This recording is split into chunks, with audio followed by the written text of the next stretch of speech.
Can you hear me? Yeah, good. My name is Amr Mohammed. I'm today Chief Digital Officer for Capgemini Scandinavia. And previously I was the Director of Innovation for Stena Line. And this is where I did most of my sort of rise to fame. Because Stena Line, as you know, is a very old shipping company. And if you Googled Stena Line and artificial intelligence in 2015, you had 0 mentions on Google. Today, this is a little bit old, but today there are more than 4,000 mentions. So this is a journey I was very privileged of leading and being a part of. And I'm going to talk to you a little bit about that journey. And we're trying to do the same journey over at Capgemini as well, to help companies actually do shit, and not only watch PowerPoints about it. I realize this is a PowerPoint, but it's from real life examples, trust me. You can Google my name and you'll see a lot of articles about it if you need more information. So, one of the more cool articles and titles that I like is this one from a magazine in Sweden called Veckans Affärer. It was saying from ancient to AI, and I really like that title. So, it all started with this word that everyone hates by now, digitalization. And I'm here to tell you exactly what it is. And I can promise you, you've never heard it before. No one has actually told you what the end game is. When do you know you're finished? I will tell you that now. The suckers outside will never find out, but you inside will. So digitalization is not analytics. That's what I need to say first of all. It is not. It is not a data lake, and I always be surprised when I hear some guy going to the CEO and asking for money for a data lake. That's amazing. That's like my wife, who's a doctor, coming to me and asking a medical term. How the fuck should I know? So it's not a data lake.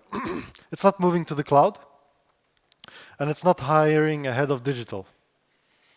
Even though I was a head of digital at Stena Line, but that's beside the point.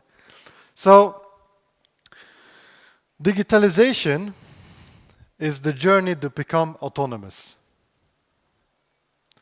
This is very important to understand. The end game for your digitalization strategy is not to have a data lake or have 5 data scientists. It's to become autonomous, period. And then you can ask yourself why. Just like in the car industry, I don't know if you recognize this slide, but in the car industry they have this consensus about different levels of autonomy. Every car manufacturer believes that every car will eventually become autonomous. But it's not going to happen overnight. Okay, some people think like Elon Musk, they think next week. Volvo thinks 2030. But the point is that they all agree. The same thing. This is a published article by me and Lars Karlsson, Dr. Lars Karlsson. So we came up with this hypothesis of same level of autonomy for businesses. It's the same journey. It's about becoming autonomous. But you also do it in different steps, just like in the car industry. So the first level is where everyone mostly is at. You know, everything is done manually. The first step is what most people think digitization is. Creating a data lake, basically. But if you zoom out, you will see that this is not the end game. The second step is you start using machine learning to support your decisions. I'll show you some examples of that. And the third step is to let the machine take over those decisions. The fourth and fifth is a little bit more advanced. It's further ahead in the future, but it's about machines coming up with their own ideas and testing them in production. This is still in research mode, but even Stena Line, an old shipping company, is part of that research in Moscow. So, and the reason for all this is not to have an entity in the cloud that makes money for the owners. That's not the point. That's not why you have to become autonomous. You become autonomous because the only way to compete in the future is with the experience. Nothing else. Absolutely nothing else in your company matters except for the experience with your brand. This is something we realized very early at Stena Line, and what we're pushing very, very hard at Capgemini. Because if you look at some real-life examples, when Netflix started, they didn't go after Blockbuster. They didn't care less about Blockbuster. They went after the ridiculous late fees you have to pay when you hand in your tape too late. I say tape. Do you remember the tapes? Some of you are old enough. Sometimes you have to rewind them, and if you didn't rewind them, you had to pay a late fee and all that. I don't know if you remember. So they went after that experience. Same thing with Uber. How many taxi companies are in the world? 600,000? 700,000? Do you think Uber did a competitor analysis of every single one to understand how to crush them? No. They went after the fact that you pay $100 one way and the same way back 120. For no reason. That's what they went after. Same thing with Apple. They didn't want to crush the music industry. I'm pretty sure there was some smart guy at Apple who said, I want one single, but I can't get it. I have to buy the album. Fuck it, I'll create iTunes. And that's how it all started. So again and again, it's always the experience that disrupts the industry. Nothing else, not the technology, not the CFO, nothing. Only the experience. You cannot go to a customer and tell them, use us because we have the latest Windows Server 2019. Or we have 32 financial controllers. Or SSL encryption. Whatever it is. They don't give a shit about that, any of it.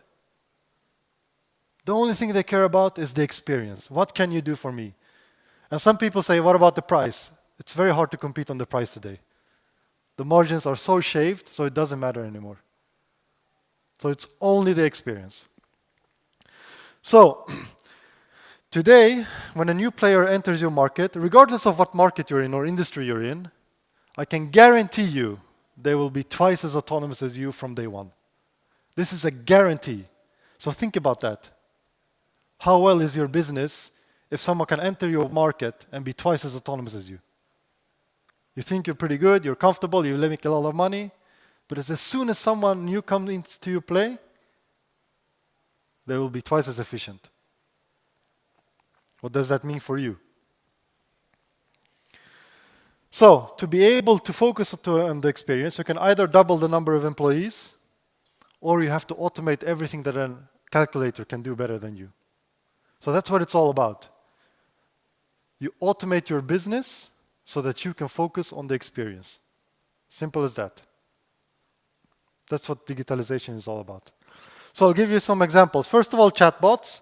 I want to remove this line, this word, because forget the word chatbot. It's not a chatbot. Does everyone know what a chatbot is? So it's like a robot you can chat with. So this is what you think of when you look at it today.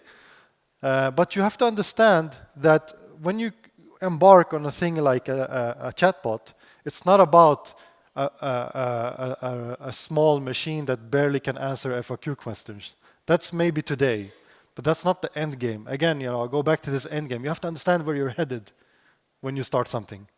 And when it comes to chatbots, you have to understand where it's going to end. So, just like today, when you, instead of going to SIS or Finnair or KLM, and you want to buy a flight somewhere, you don't go to the actual company. You go to Momondo, Trivago, all those aggregation sites, and you don't give a shit about who operates it. You just say, direct flight, this date, sort by price. 5 years from today, you'll do the same thing, but you'll talk to your virtual assistant. I'll give you an example of that. So, you say to your assistant, I want to be in Venice over the weekend. It says, yeah, sure, it knows you, so it asks you the standard questions, and you say, yep, and it says budget, and then it says 500, and then it says, you cheap bastard, but it's okay. I got you, bro. So this is a virtual assistant. This is a chatbot 5 years from now. This is the world, how it will look like for 5 years. That's why you do a virtual assistant. It's not because, yeah, it's a FAQ that barely works. I get that. but it's not the end game, it's just the start. So instead of chatbot, you have to see it as a personal virtual assistant, because that's what it is. And to give you a sense of how fast things are moving, this is the first ever AI-generated face of a human. 1 year later, it was a little bit better. It still looks very strange in some cases. And eventually, this is last year. And you would think it's 40 years between those images. But it's actually not. So 2018, 2016, 2015.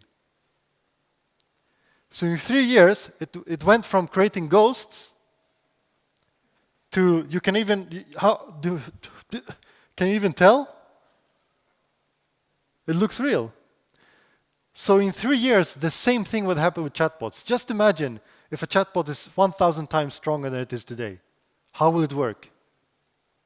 This is just 3 years. That's 2 iPhone models. It's nothing. It takes most companies 18 months to start a project. So, again, personal virtual assistant, that's what it is. And I just showed you the end game. So in this scenario, with that end game, do you think that my virtual assistant will call your call centers and stand in line? Of course not. You need to have a virtual assistant of your own. You need to have an assistant for your brand to handle all the billions of virtual assistants around the world. So that's what you're doing. It's not a chatbot. And this is something that Mark Zuckerberg said last week. So I say Mark Zuckerberg because he controls 3 billion people. So that's half the world. So you're insignificant to his power. You have to understand that.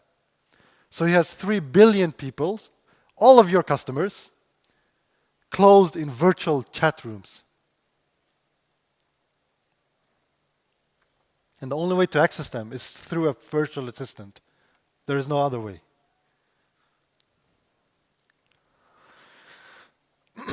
So, forget chatbots. It's a communication platform for the virtual assistant era. That's what it is. And that's why it's so important. It's crucial to any company's survival that they have this. Just like electricity or the internet. No company in the world will function without those two today. I'm not angry, I'm just very passionate. So don't think that I'm angry. So, and when you build these kind of things, I'll give you an example of how we built it at Stena Line. So you have an app, you want to add the chat. You have a web, you add the chat. You have a messenger on Facebook, you add the chat. But when you do that, it becomes siloed. So what you have to do is demote the channels. They're not important at all. Then you can add as many channels as you wish. And you use the natural language part as a service. So you don't care if it's from the web or Alexa or if it's email or if it's SMS. It doesn't matter what the channel is. You have an API platform in the middle that orchestrates every incoming message and then sends it to the NLP part, the natural language part. And then you don't have to care who is better right now. At Stena Line, for instance, they use 3 of those. And they're A/B testing all the time. So sometimes it's Facebook, sometimes it's Watson, sometimes it's Microsoft. It doesn't matter. It's just a third-party service. And then you start with the FAQ, because that's the easiest way to start. But because it's a platform, then you can add as many sources as you need as you go along. It doesn't really matter how. And you can even have internal sources. So I remember that before I quit, we added a function where you can talk to this chatbot in Slack. Everyone knows what Slack is? Yeah. So you talk to this chatbot in Slack, and then how much did we sell for last week? And then it just shows you a graph. Because it connected to the finance systems. But it didn't start there. It started at the FAQ. But we had a clear vision of where it was going. So, and then of course you get this, what if it doesn't work? Okay, first of all, you have to understand, it's not an ABS system. It's a chat. No one cares if it works or not. Nothing happens, no one dies. and you're talking to millennials. So you have to act like they act. So instead of showing this boring message of we are sincerely sorry, blah, blah, blah, email, whatever it is, you can just show something that they recognize. So this is what Stina does if it fails. It shows a fail GIF. And this actually fucked up the statistics because everyone was kept saying no, so they could see the GIF. So we had to add a GIF for yes as well. But yeah, and people loved it. You know, they think, yeah, it's a proper company, suits, everything, backslick. But no, they loved this. They absolutely, they didn't even think about that it didn't work. And when it was first released, it had a 20% hit rate. That's 1 out of 5 questions right. Today it's 87. And the only way to get there is by falling off, like this panda. There's no other way.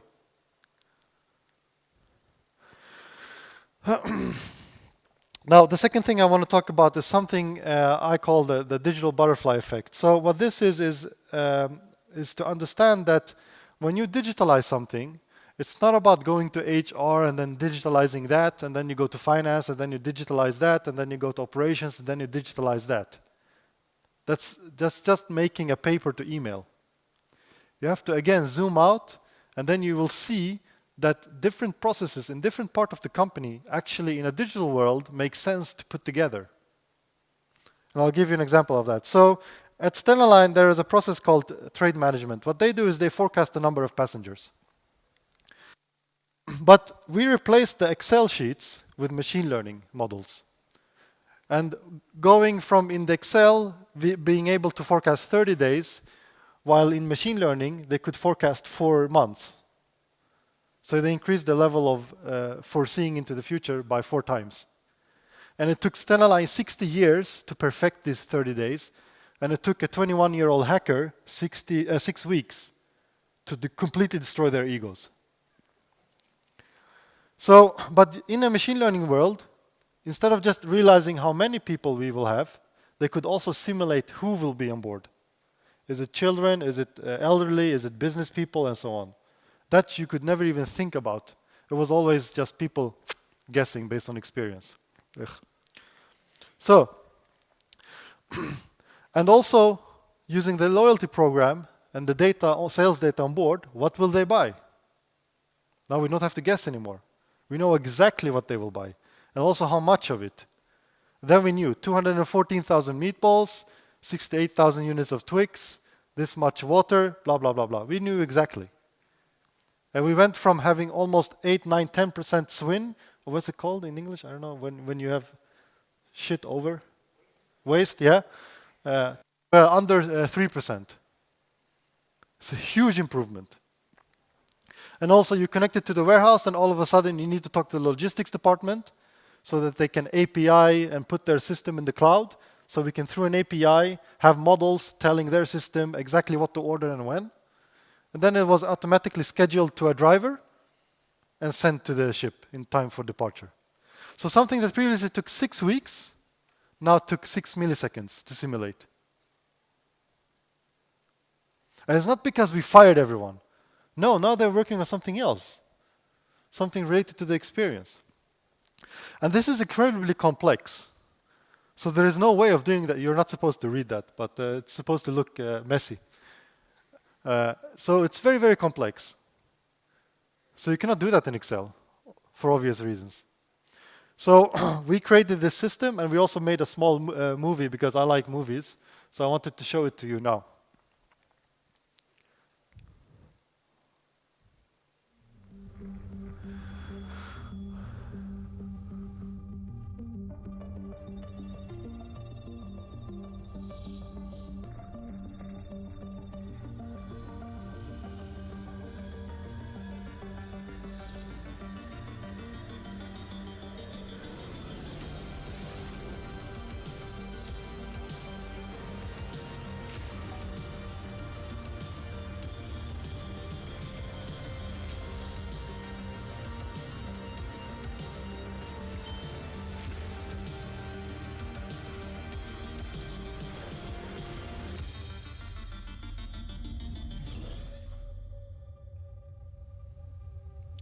And the only reason I did that movie because I wanted to sell this to the board, and it looks cool, so they didn't even know what it is, but I said, yeah, we want that.